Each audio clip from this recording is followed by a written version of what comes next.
everyone. I am so excited to have my dear colleague and friend, Alisha Andrews-Simmons. She is incredible, and I'm trying to figure out ways to keep working with her. So, right now, I'm excited to talk with her today about different topics, how we work, how does that change the world? What are some things we can be doing in our work environments? What is our responsibility in this process? But before we get into this amazing discussion, Alisha, would you want to share a little bit about you and your business? Thank you for having me today. My name is Alisha Andrews-Simmons, and I am the founder of WorkHype. Our organization is a consulting company that focuses on helping organizations build better culture through strategy, facilitation, and evaluation. So the work that we do is all focused around how to make sure that workplaces, the places that we spend most of our lives at, are places that we feel comfortable, even if we don't want to bring our whole selves there, but we feel confident in the space that we're in while we're in it. I love that. And I like that you had that little like note of not bringing our whole selves to work. We have to talk about that Yeah. at some point That's a too. privilege. It That's a privilege. is. And I don't know It if I got paid is. enough to bring So my whole self to work.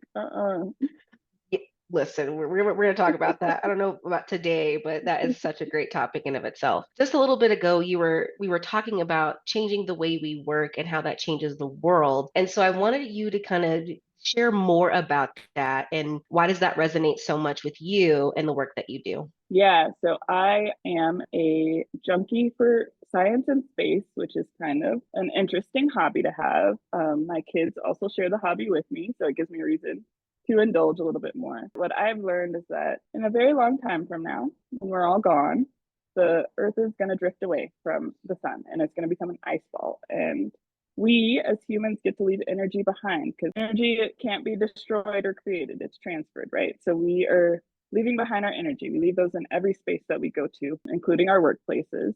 And when all of this is over, the energy that we get to leave behind is going to be work, like what we did for work, because it is such a huge part of our life. Like most of our waking life is spent at work. I've been trying to, I guess, in this environment that we're in right now, and as somebody who's worked in politics for a little bit, figuring out on the outside, how do I activate myself? Like, I don't understand necessarily my lane and all that's going on right now, which is insane because I worked in those spaces before. But I've been noodling with the idea of that we won't be able to change our world and be more civically engaged people or be more communal people if we don't change the way that we work, because we spend so much of our life force on work and it takes us away from everything else. And we're just in such an interesting time period that we get to live in too, of people have made up everything that we do now. Like everything is kind of made up, like not that it's not important, but that it is made up.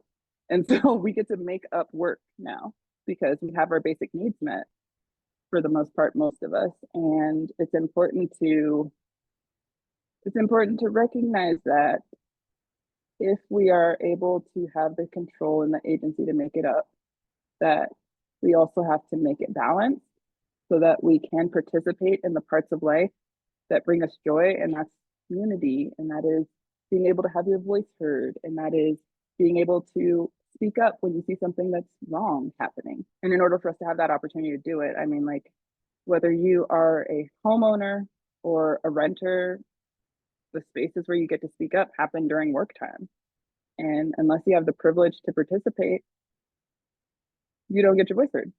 So we have to change it. We have to just change what we're doing in order to be able to change the rest of our world. Yeah, I resonate with that so much. And when I work with my clients, because we do similar things, I Mm-hmm. always tell them that the work environment is so much more important than just what you're outputting or the deliverables or, with nonprofits, the mission, right? Because to your point, we spend I can't remember the statistic because I'm a stats person, but we spend majority of our times at work. I feel like we forget that as a society. And I Mm-hmm. think that sometimes business owners, leadership teams, for I think they forget how important this work environment that we're cultivating is to the Mhm. people that are there, and not just Yeah. what their job descriptions are, or like it's deeper than that. And I think that if we say that we care, like nonprofits in my opinion are fun to work with, because I feel like, I'm not sure if you feel the same way, is I can experiment with different things when it comes Mhm. to work culture, work environments. And also I talk about staff advocacy a lot, because I feel like that's what I'm doing when I am working with an organization, is I get Yeah. to say, hey, what are some changes you want to see? What is some feedback that you have on your work experience that could improve not only your experience personally, but the experience of others? And there's something really cool about that, and really, really taking time to do this reflection. And I think that, as a society, as we all are participating in consumerism and capitalism and all those things, Yep. I think that we can lose sight that we have a little bit of agency in how Yeah. we look at all of these things. Like you and I both know that the 4-day work week is becoming very popular. Folks are wanting to try it. And I tell folks that yes, that's just one solution. There's actually a variety of solutions to this, because for Yep. some folks, the 4-day work week works great. For others, it actually does not work well. And the question Yeah. is what does capacity look like? What does the role look like? And what does work need to Yeah. look like in general to have, I don't like the work-life balance. Like that's very boring to me. And also it doesn't really Yeah. work for It's a myth. everyone. Yeah, it's kind of outdated. And so it's like if what we're really saying is we want to have a better quality of life, period. Yeah. So we Right. have to create work environments that promote a better quality of life. And that might Yeah. mean changing systems and structures to do Yeah. that. So, what are your thoughts when I say like changing systems and structures in the work environment, or changing work cultures to accommodate that? Do you think that that Yeah. is something that folks need to talk about more? Oh yeah, and I think it's because at least in America, we're lost on our history. I like to believe that when Beyonce says America has a problem, I believe she's talking about a history problem. I think we forgot where the modern workplace came from, which was from sugarcane plantations of enslaved people. And the scientific method, which was our first method of management, came from those same sugar plantations. And those are things that we still use. We still use the same structures. We still use the same forms of measurement. We still over measure just for the sake of it. We don't really use data, but we decided that data was something that we needed to use. And then we don't use it. We over collect data in this country. And so when we're talking about changing systems, it's more of, I think it's aligning values with your system too. Of like, if you truly are saying, I am anti this, anti that, I'm inclusive, I am whatever, then you have to reconcile with the fact that the way that most workplaces are run are based off of enslavement. And in order to change your systems, you have to explore different ways in which people have worked in the past and saw how contributions can be measured differently. So I totally agree with you on that. Like when you said systems, I was like, ooh, yes, first systems. And then it's more of like, how do we build a system that makes sense for all of us instead of it makes sense for just a few of us? How do we make a system that has outputs that can respond to each person individually? And it sounds so crazy, and maybe that's not the right word. It sounds impossible. It's not impossible. Like literally, that's what systems do now. Is they respond to each person individually based off of how marginalized they are. And so we can create systems that respond positively to people instead within organizations, because that is where you have the most control. The only thing that you have to align with is regulations, laws, and regulations. And those don't actually interfere with how you create a culture in an organization or how you decide how you work. It is really just making sure people have enough work to be able to maintain benefits. And you also don't have to follow that. You could give people benefits if they worked less than 32 hours a week. That is a choice. Of course, it's a funding issue. And so you have to figure out how to get funding for it. But it really is just like priorities. And I think that sometimes because of how many rules our society has been based on, we can escape into those rules instead of uplifting the values that we say we have as organizations, as well as Americans, as well as citizens and non citizens of this country. I think that's something that we have to start leaning into a little bit more. I completely agree. And I think when I talk to clients about this, because I think folks say this is the framework which we have just established is rooted in enslavement and white supremacy, correct? Like that is Mhm. where our framework for how we work is based there. And I think folks think that that's the only way that we have to run an organization or run a company. Like this is the only template we have. And I Mhm. keep reminding them of actually no, you get to decide how you want to do that. And yes, it's alarming, because it's something new. And I try to tell folks, but there's companies out there that are changing these things. They are doing different Right. things. There was one, I can't remember the name of the company. They're a tech company based out in California where they did a salary matching where the CEO makes the same amount of money as everyone Oh, I else. know what you're the one that does $70,000 a year for everybody. Yes. And Yes. people went off and had kids and they were Yes. happy and they stayed longer. They bought homes, they were able They to bought, do the things yeah, they needed to do, and he was happy to do it. I think he even like sold yeah, one of his like Teslas or one of his fancy cars. He was yeah. like, I don't really need this. I care more about the quality of life of my employees, and here's what I'm willing to do. Mhm. And I think I share that story with different folks or in my newsletter because I want folks to see like that was a Mhm. bold move, but it shouldn't be bold. There's another documentary I tell folks to watch. I think it's Life is But a Dream. It's the documentary of Disney's, I think, great granddaughter and her Oh, experience with how the pandemic basically ruined the lives of Disney workers during that time when there was no solution in supporting the workers had to create their own food banks. They had to figure out things during that time and how they were impacted of the mhm. pandemic. And the CEO at the time, frankly, did not care. And so she had to push this initiative forward and talk to folks and like really get involved. And it is a beautiful documentary. I think they need to do a part two. It really kind of shares what we're talking about here and how we Yeah, are cultivating, we're basically repeating history in our work environment right. when we don't have Yeah. to do that anymore. I think there was like a good part to, and that's not to veer off, but the pandemic, there was good and bad parts of the pandemic, right? So there was this new way of working, and we all saw that it pretty much worked. And we also saw that people were working a lot more. And so now sick days aren't really sick days anymore. And time off isn't really time off anymore because you can work remotely. Companies being able to create better systems to respond to that so that people aren't like at this point, people are working the same amount of time as they were working in factories when before we had labor laws. They're working about equivalent to that. And so it's like, how do we create some systems that provide that quality of life improvement to support people in being able to actually give back in other places because fulfilled employees are better producing and non-fulfilled employees are turnover.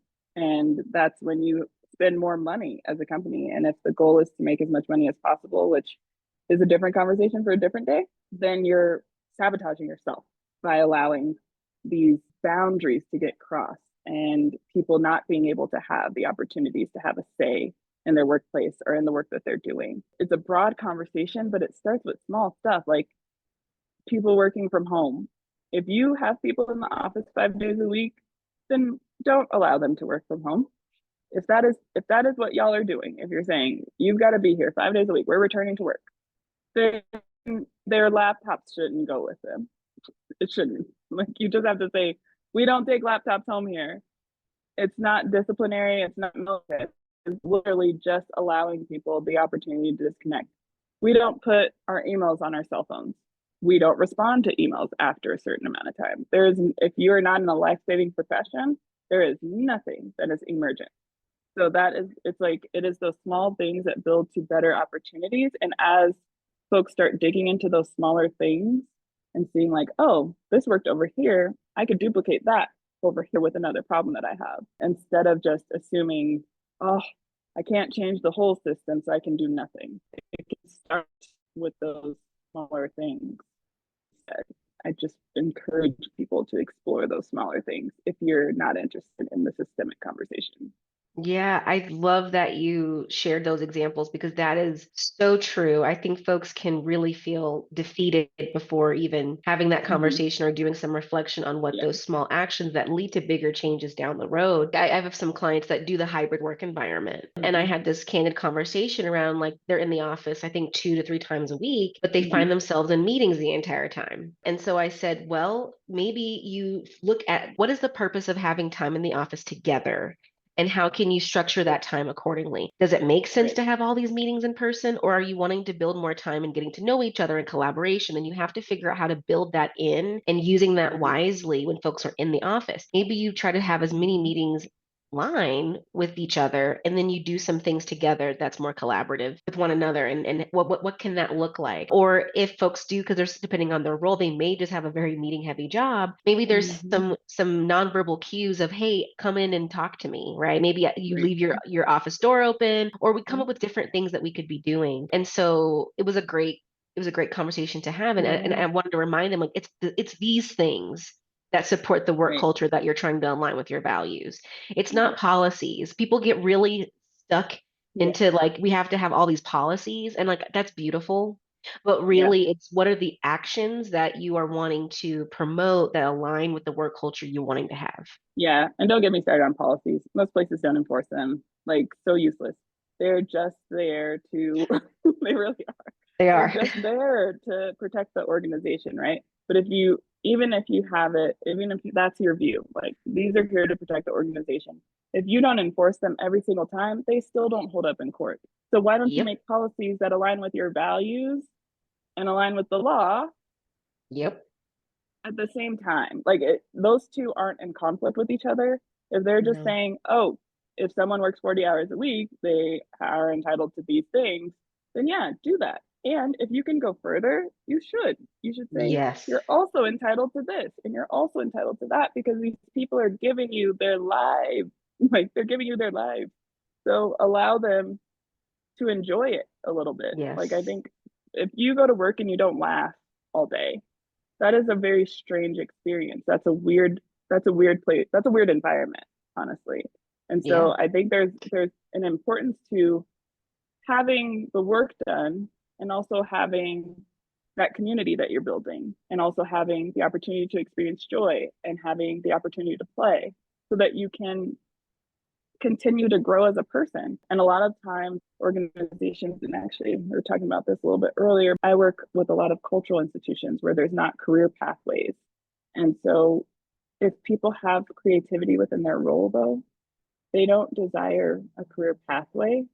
They desire the growth, like they desire the opportunity to grow. But if you're giving folks the opportunity to grow, then career pathways don't always have to be what keeps people, or allows them to make more money. We can make more money by contribution. We can make more money by demonstrating actual growth in our performance reviews.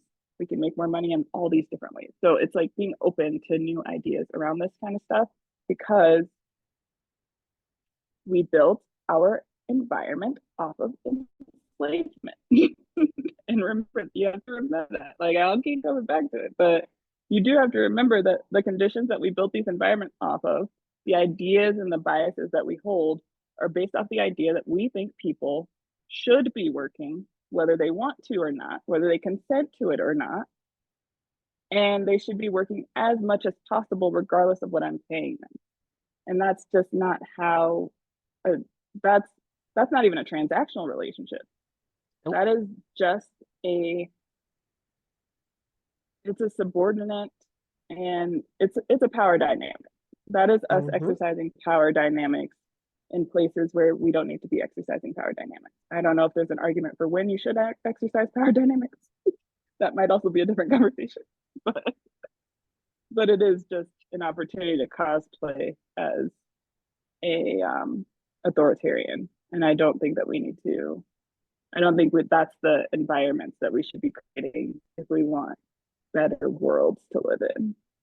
Yes. to me, that is the question is, how is your work environment, whether you are an employee, you're the employer, your leadership team, how are you benefiting to the Hmm. to making a difference, and not just your constituents, your stakeholders, Right. but to the quality of life of folks that you work with. And I've been even just sharing with my clients, like around, I love doing retreats. I really do. And Mhm. I'm learning that there's this thing where some clients think that a retreat is like business meeting. And that Just cracks me longer. up yeah, just longer. And it cracks me up. And so, and I also understand that some folks, they do need that type of retreat because they don't have the time, because they're in the weeds of doing the things. They don't have time to have Mhm. like that strategic overview of stuff. However, I tell my clients that as much as I can, I'm going to weave in movement.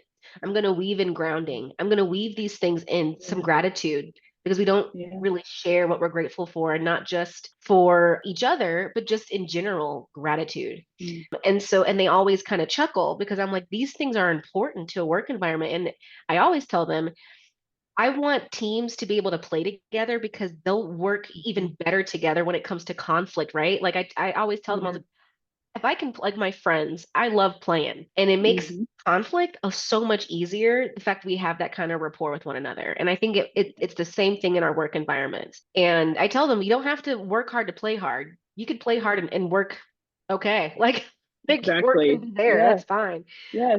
And so I always bring that up to folks because I think that we forget, especially in today's time, we're sitting a whole lot. And I've been doing a lot of Mm. research around how that is hurting us. It's hurting our health because we sit so much. So when I do Yeah. retreats or I'm doing workshops, I'm standing. I tell my clients, feel free to stand if you want. Hmm. Let's get the body moving, because it does change the Yeah. way we work together. And so I'm glad that you brought up these beautiful points around this. Is there anything else you want to share about this topic before we wrap up today? Well, I was just going to share to your point of around movement of even like thinking that it's not feasible or possible. Walking meetings are life changing. Get some sun. If you can walk, do walk. If you cannot walk, at least move yourself outside for the meetings as long as the weather permits. I don't know if we understand how important, like, we have access to basic needs. We don't exercise them as often, but how much different people are after they've gotten 20 minutes of sun, or how much different people are after they've eaten food. So I even have clients who typically skip lunch during the day. And I was like, okay, well, our meetings are going to be during lunch and we're going to eat together. We're going to eat together online, actually. You're going to eat though, because I don't think people recognize how they respond to life when they skip out on those basic needs. And work right now is having us skip out on the human part of us. And it's a little disappointing, and it's not something that can't be changed. So it's more of us just making that choice. If we really do want to say we are a communal based species, we are a communal based society, we care about our people who work here, but we also care about our clients or the people that we serve. We also care about our community that we exist in. That's something that businesses and higher education institutions and all that, they have to recognize that if they are positioned in a community, whether, I mean, like, if you have a physical location or not, you live around a group of people, you live in a neighborhood, and if you have that, then you have a responsibility when that community is facing an issue. So if there is unhoused folks all around you, that is the issue of your organization. But you can't support any of that stuff within your community until you figure out your own values and you align yourself with those values and you see your employees living those values.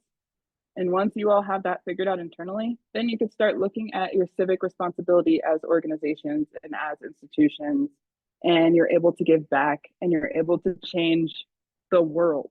You can change the world that we live in by just changing small things about the way we work. I just love this conversation. I feel like we can talk like a whole day about We together. could. It's because it's so important, and I just love all the different things that you've shared, examples of ways to get started for folks that are wanting to do that in their workplaces. Can you tell folks where to find you? What's the best way to stay in touch with you? And we will put everything in our social media Yeah, posts for as well. sure. So, first and foremost, the best way to get in touch with me is my website.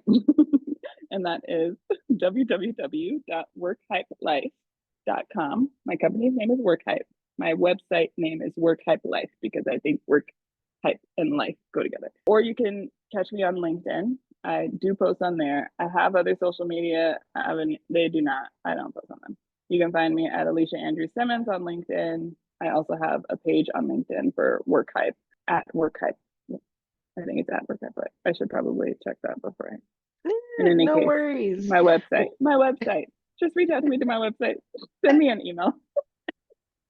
I'll make sure to share the correct links when this goes Thank you. live and posted. And yeah, and it's just been great talking with you. We'll definitely be doing this again. I'm excited Yeah, for folks to that's learn more great. about you and also for us to figure out ways to collaborate. Folks, if Yeah. you enjoy what we're doing, the series, continue to follow me on LinkedIn, Instagram, and Facebook, Otisa Eads LLC, otisaeads.com, and sign up for the newsletter because I'll be posting more things where you can watch the entire interview. And I'm excited to share more with you. Till next time. Bye for now.